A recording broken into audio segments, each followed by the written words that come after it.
Mogaetso re tswela fela jalo letsatsi la boraro the 28th of November ke tipedi robedi ka 24 minutes to the hour. Kotula is a community upliftment program that is an Evolve Executive Search Mogaetso on www.evolve.za.com. CSR Mogaetso initiative operating within Yone Diakonia. Diakonia. Yeah, Diakonia Mogaetso, a registered NGO organization, as well as other institutions within the Soweto area. The program comprises Mogaetso of a series of projects that support and empower orphaned and vulnerable children, the OVC, as well as women and elderly residents Mogaetso in the community of Central Western Jebavu, Soweto, infected and affected by HIV, domestic violence, and poverty. And it comes at a point Mogaetso mo gore bua jalo ka keteko ya yone kgotsa go ya go lebella jalo kgang ya 16 days of no violence against women and persons with disabilities. Bua jalo Mogaetso ke yone kgang e re buang ka yone ebile go ntse go le jalo Mogaetso a re lebelle re tsamaye jalo le ene Mpho Mugivhi Mogaetso go bua ka yone. Education Team Day Mogaetso, Kennedy Cares Day take place in South Africa, various European countries, and your Mogaetso in the Boulder, Colorado. Yeah. You are international, eh? Yes, we are. Good evening, Mr. Hans. How are you, sir? You got a good footprint, eh? We're trying our best, sir. And every time I meet people about one got such footprints, I'm tempted to look at the finance issues and say, how big is this operation according to assets and monetary value? We are not a big Billions? company. We are not a big company. My MD likes saying we're like a spaza shop somewhere. In a big... in a big way. Okay, now, Kotula is a community upliftment program. Yes, sir. That is in an Evolve Executive Research. Yes, sir. These are big words, man. What are they called? Yeah. Tell us more. Explore. Explore. Good evening, everybody. I'm Mpho Mugivhi, and I'm here as CSR Manager at Evolve Exec-Search. So Evolve is a company, an Exec-Search firm, and within Evolve we have CSR, and that CSR, that's where I head up the CSR programs. So we call our CSR programs Kotula. Because we believe we believe you harvest what you sow. So so now we partnered with Kennedy because it helps us with our international footprint. Yeah. No, now the major objective of this organization and what motivates it? So through Kotula, we from when we started in 2014, our main concern was hunger, alleviating hunger, looking at the children, poverty, yes.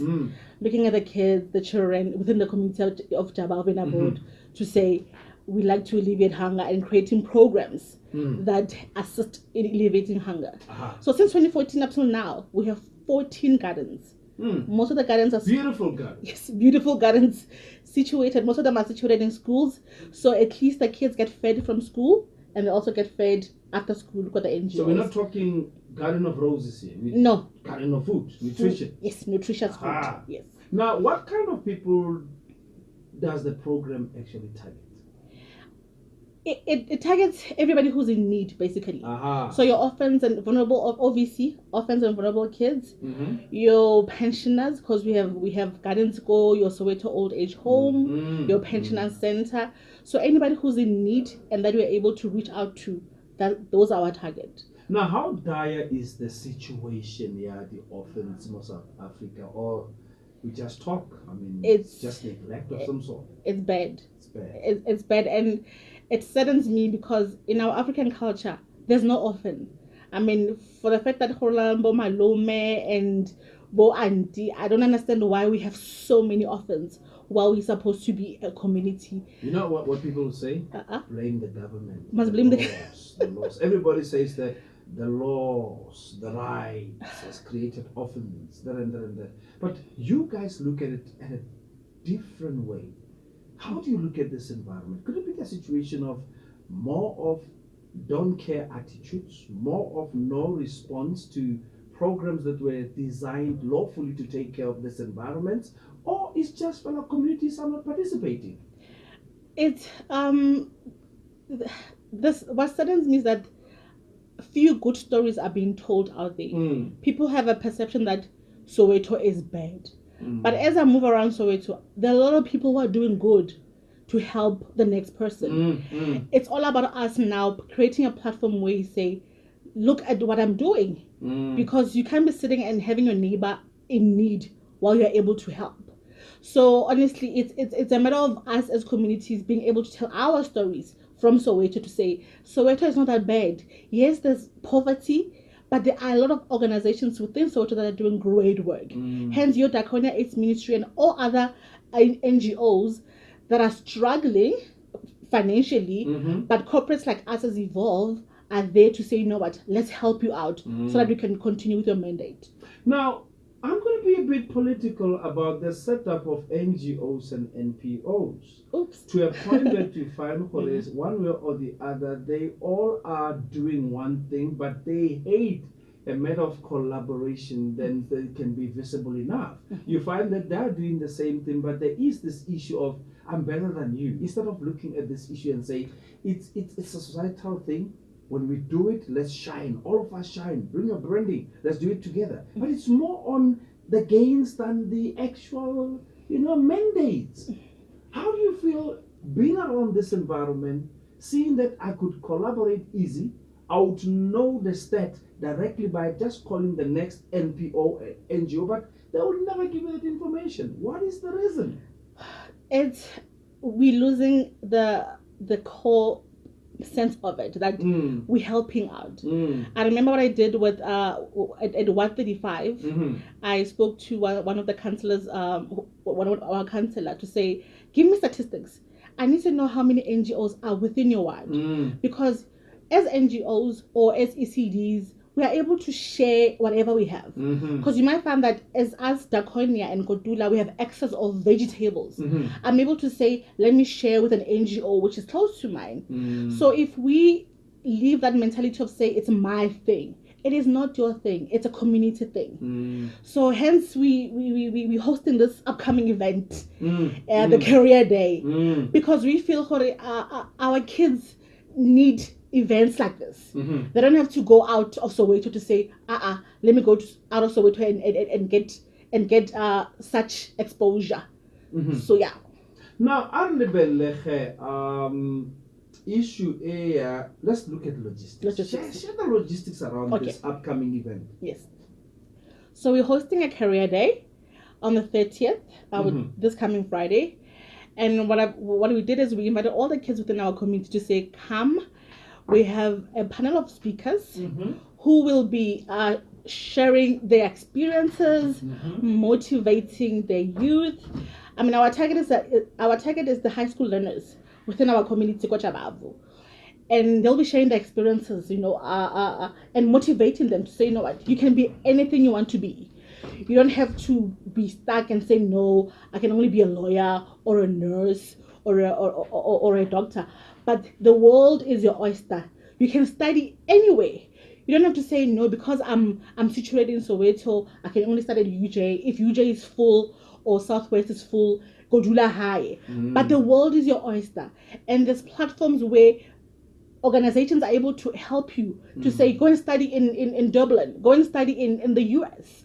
So we're motivating our young people to say, yes, it's tough. We understand it's tough, but here's some knowledge, here's some skills, and here's some experiences that we can share with you. Now, here comes an issue of us not volunteering as much as we should have. Taken from the flagship, Left More Africa Boraya, the World Cup, where we've seen young people from as far as Ghana volunteering towards the FIFA initiative, traveling to South Africa, just coming to give service. And we find us, you find you don't volunteer into an NPO, an NGO of your nature, you miss an opportunity to study somewhere for free. Now, talk to these young people that are out there, matriculated, there's no money to go to school, NSFAS has failed you, or you have failed yourself by not actually participating in the application process, that you end up in limbo.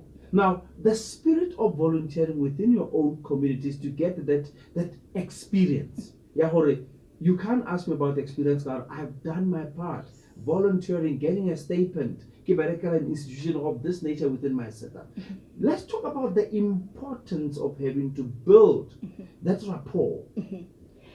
It's very important, I must say so, because you're gonna apply for work and you've been at home for 3-4 years.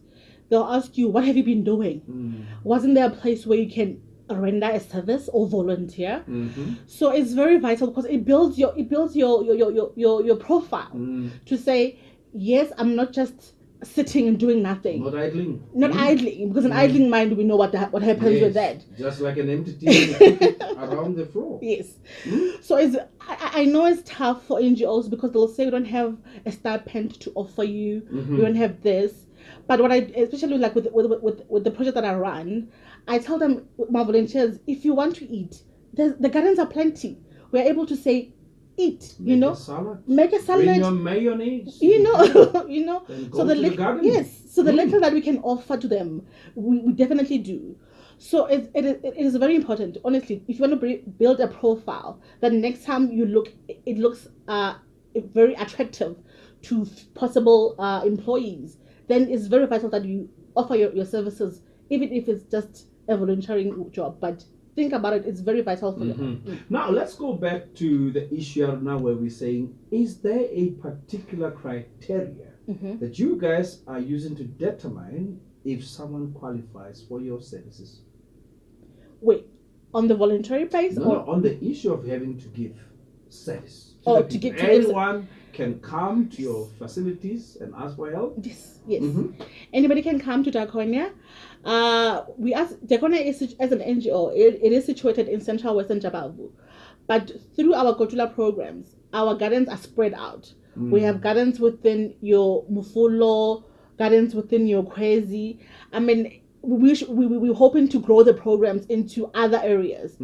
But what I've done is that I always share whatever if we have excess of stuff, I always share with my neighboring other NGOs that I'm close to, because we do believe that we the least we can do is share.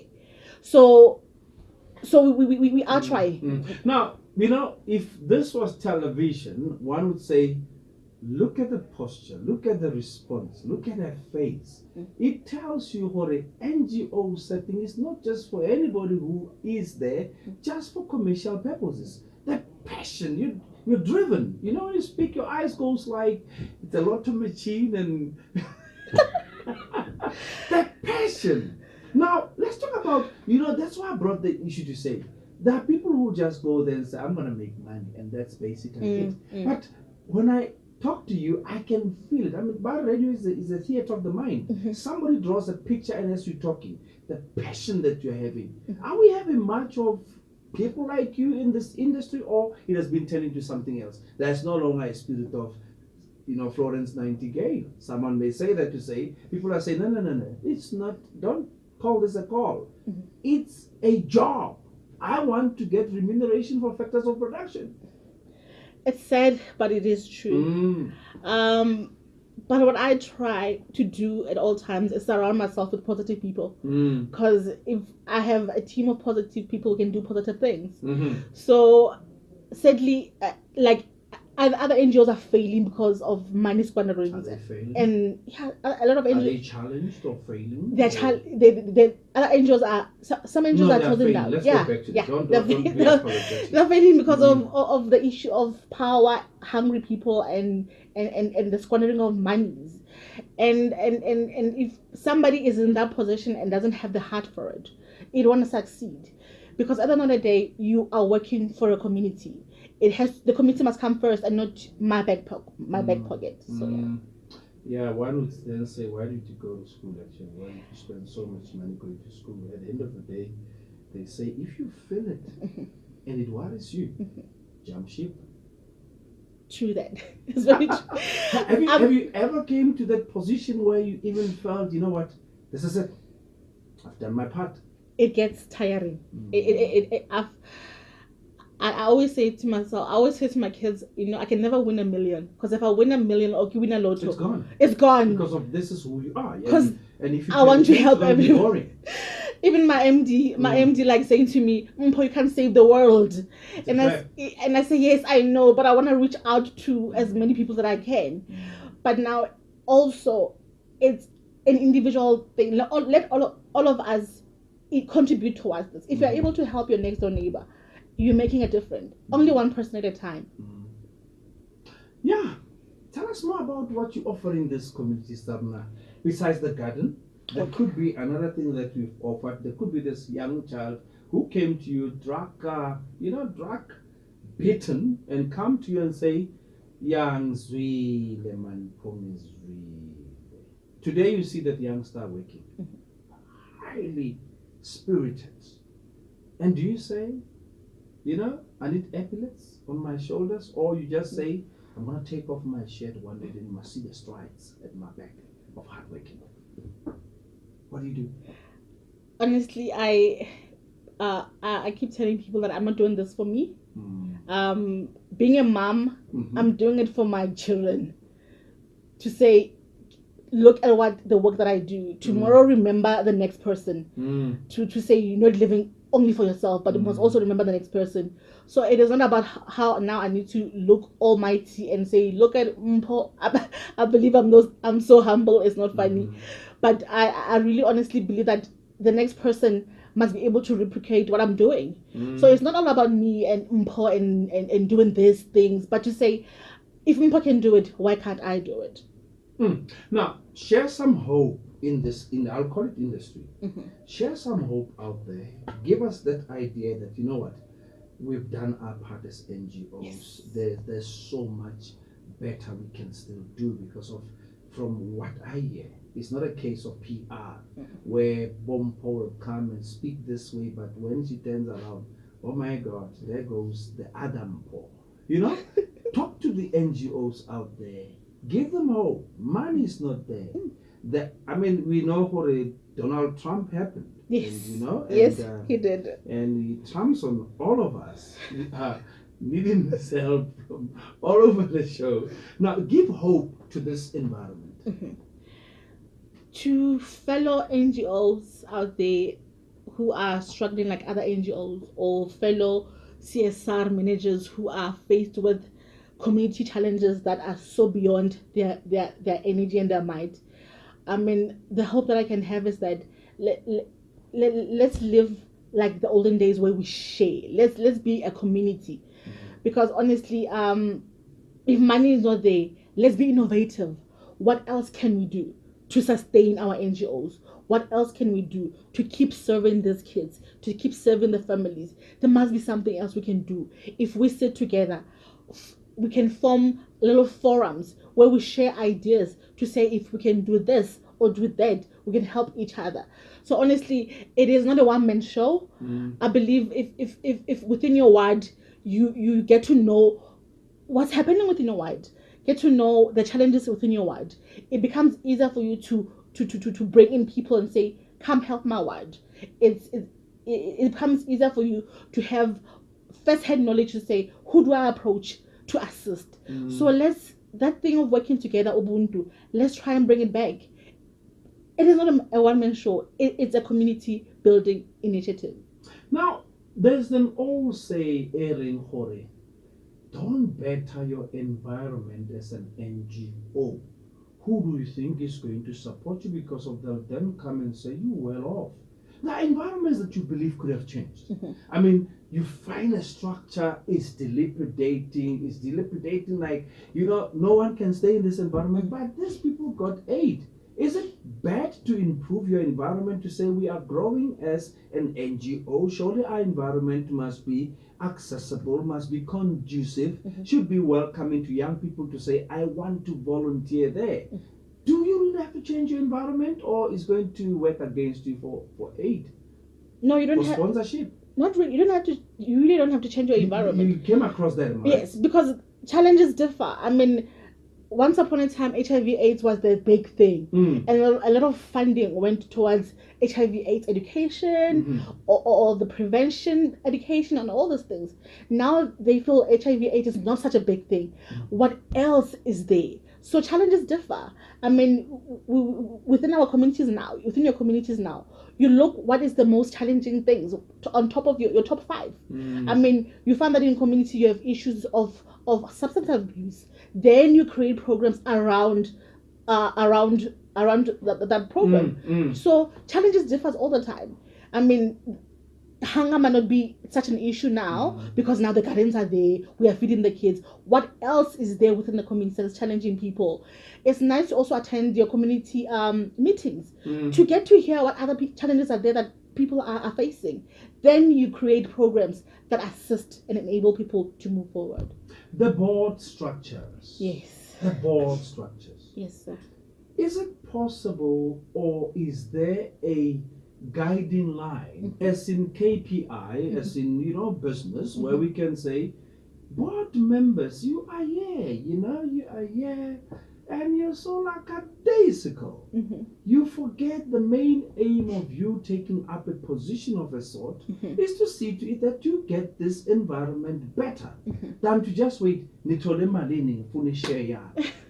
can't even help in the financial, balance. There's no one who comes with Kotula company, so to do 1, 2, 3, 4, and 5. It's like you started this. You got us as the board members, see to finish, I want my money.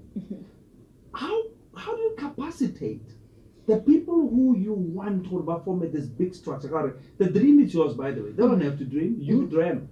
And you ask for them to be part and parcel of this beautiful initiative. But do they have a real role to play in building capacity? It all begins at who do you identify as the board, because honestly, truth be told, a lot of boards are failing the NGOs because we voted you there because we know you. But now, what attributes, what contributions do you bring towards your board? I remember I'm currently a vice chairperson at Diakonia Aids Ministry, and I was saying to them, you know what, next time when you elect a board, don't use your emotions. Look at a person. You can't elect somebody who doesn't know nothing about accounting and doesn't care, by the way, and put them as a treasurer and expect that person to handle money well. So you have to look at a person first, and also that individual mustn't feel forced. It must be people who are willing to give their time, because there are institutions where there are very good boards, but people don't appreciate them. So it becomes our responsibility to say, whoever we elect into a board, what contribution will they bring? Are they willing? We don't have to force people to be part of the board. Does qualifications matter? No, qualifications in terms, dedications. What attributes can they bring within the board? What expertise do they have, if they do so have? Okay. No. Yeah, I just wanted to just derail a bit and just challenge you on those issues. But now, quickly, go back to the logistics of the wonderful Career Day. Career Day. So this coming Thursday, the 30th, it's a career day called Diakonia Aids Ministry. It starts immediately after school, closes at 2 p.m. until 4 p.m. We have a panel of speakers who are willing and ready to motivate the young people. So if you're around the neighborhood, Kojabavu, please come through and be willing to learn and listen. Quickly give them the number. My number is 079-220-3667. If you're interested, WhatsApp me and I'll give you the directions and everything. 079 quickly. 079-220-3667. That's how we come to the end of the show. Aluta continua, be great. Let God bless you.